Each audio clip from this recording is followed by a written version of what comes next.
Imagine you suddenly went blind. It's a scary thought, isn't it? Stumbling around in the dark, grasping for something that feels familiar, hoping that someone will come along and help you find your way. God had to do something extreme to stop Saul in his tracks and get him to listen and get his attention. Saul was far too busy with his own plans of abusing and murdering Christians to make time to listen to God. So, God blinded Saul. He took away his sight, and Saul had to rely on someone else to help him and to make him see that Jesus was real. So, how can we avoid falling into that trap that Saul did, of being too busy with our own plans to listen to what God wants? Years ago, when I was a child, there was a TV advert that taught children how to cross the road safely.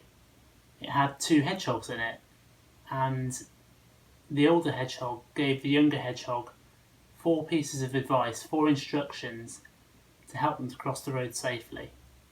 Stop, look, listen, and live. And I think those same instructions, those same pieces of advice can help us if we want to hear what God's saying to us and allow Him space to speak. The first instruction was to stop. So I've made a stop sign to help us remember to stop, because if we're too busy talking or doing things, it makes it really difficult to hear anyone else, especially God. Saul was far too busy with his plan to imprison and kill Christians to even think about what God's plan was. And whose plan do you think was better, really? Saul's or God's?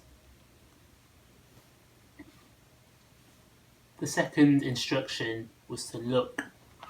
And I've brought along my old pair of glasses to help us remember to look. Because I believe that God puts certain people in our lives on purpose. Maybe they're people who He wants us to help. Or maybe they're people who we can learn from and they can help us to grow.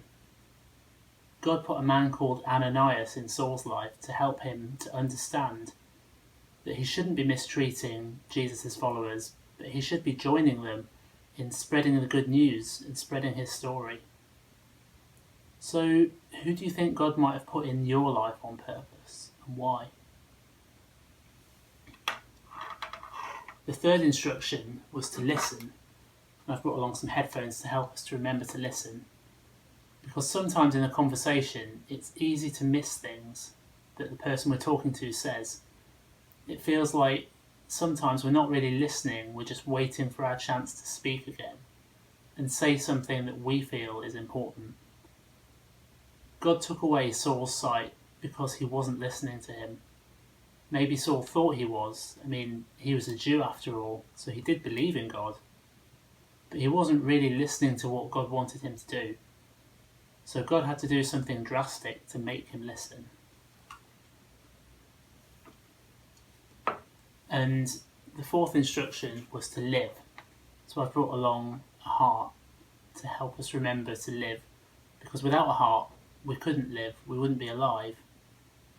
And after Saul had finally listened to what God wanted to say to him, and Ananias had helped him to understand it, the scales fell away from Saul's eyes and he could see again. He rested for a little while to regain his strength, and then he got up and he got on with doing what God had told him to do. He went out and he lived it. If we do feel like God's spoken to us, it's really important for us to do what He says and not to go back to doing what we were doing before and doing things our way. After his experience, Saul started to be known by a different name, Paul. And God used him in a really powerful way to spread the message of Jesus throughout the whole of the early church. So, maybe you need to think about following some of those instructions as well today. Maybe you need to stop and make some time for God to speak to you. Maybe you need to look around at who God's put in your life and if you can help them or if they can help you.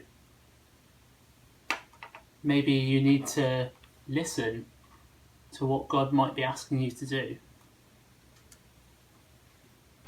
And maybe you need to live it out and go and do what God says.